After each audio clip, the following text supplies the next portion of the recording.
Okay, so somebody just woke up from her nap. Her afternoon nap. We're still in PJs. I love you. So, anyway, I had to go to another doctor. So at this time I had 3 doctors.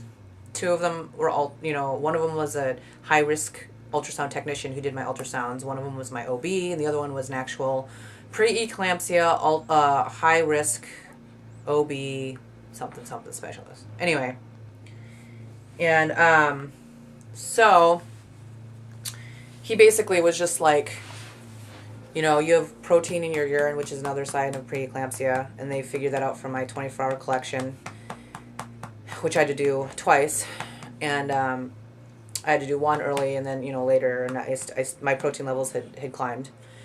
And so basically he was like, take your due date and throw it out the window. He's like, we're going to have to go in and do an amnio if you would like, to make sure that she's okay. I got the injection in her, the steroids for her lungs to make sure that they were developed in case we'd have to deliver early.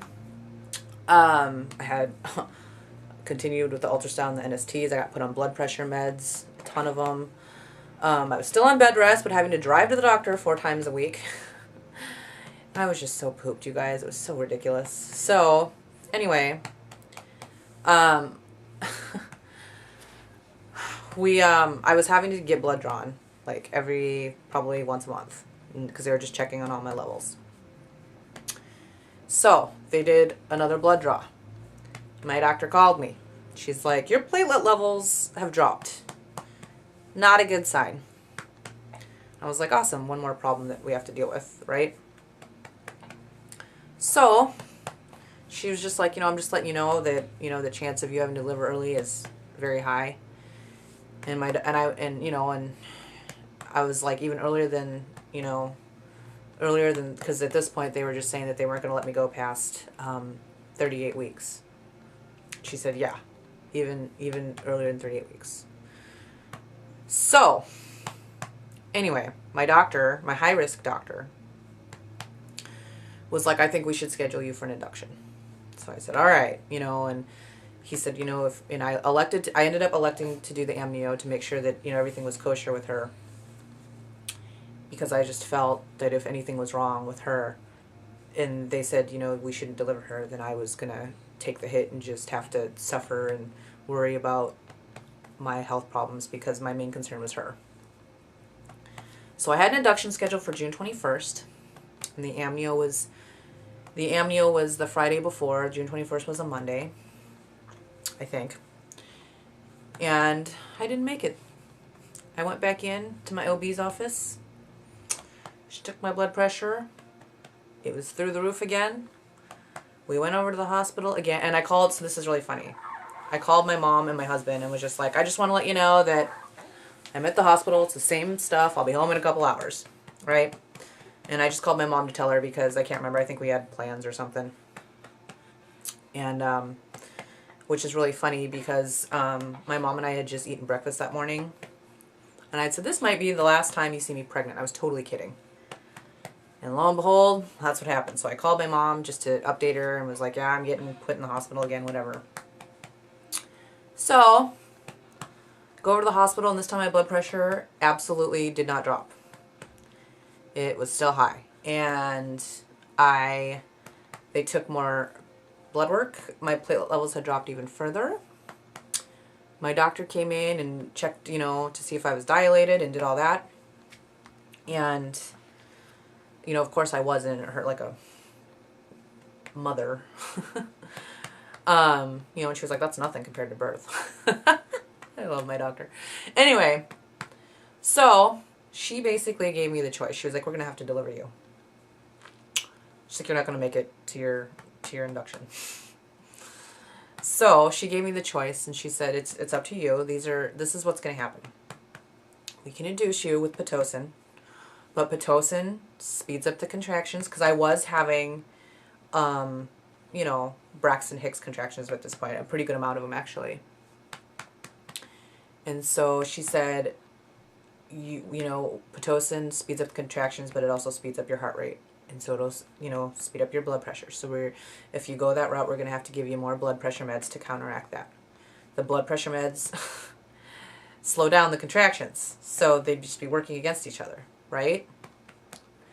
So she's like, your labor's going to last a while. I'm not joking. You know, it's going to be about 2 days at least to 3 because you've got these drugs working in your body against each other. And I asked her, you know, well, what's the chance of a C-section happening if I go that route? And she said, honestly, since your baby is big, you know, you might end up in a C-section anyway. It's about 50-50. Which I figured because, like I said, we were planning for a big baby anyway. So the other route obviously was to do a C-section. And I ended up talking it over with my mom and my husband and myself, and we chose C-section. So I didn't even get a chance to go home. Luckily, I had a bag packed after the first scare. I had packed a hospital bag and just kept it in my bag and kept Kaylee's diaper bag in there. Kept the car seat in my car. And I was like, holy crap, it's going to happen tonight. You know?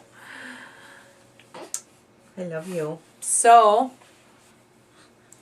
I delivered, and they had to give me water pills after my delivery to try and flush out all the water weight to get my blood pressure down, which affected my milk supply because normally your body takes all those fluids and it helps your body make milk.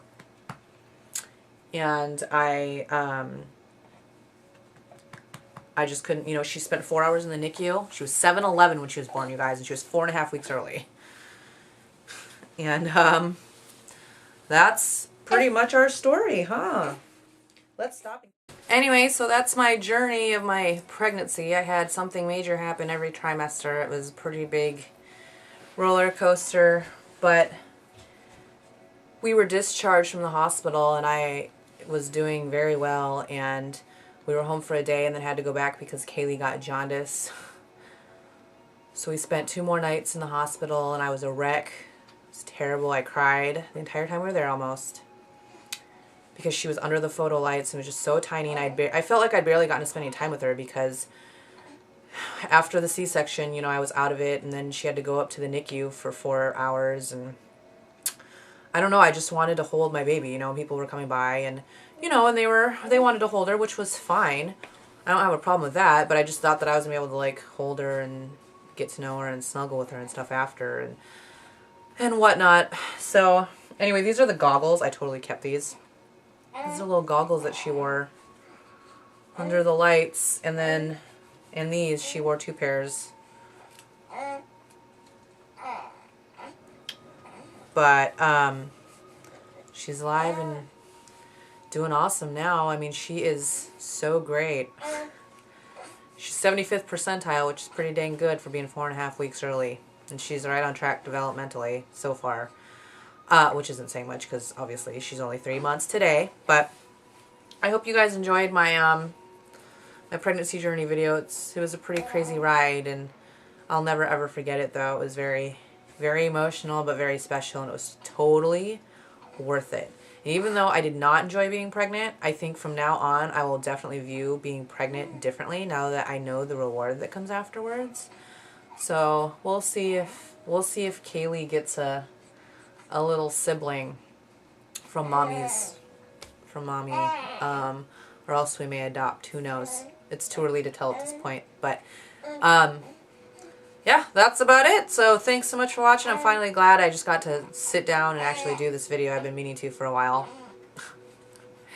And I should probably go and feed my child since she just woke up and she's in her crib. Alright, thanks so much guys. Bye.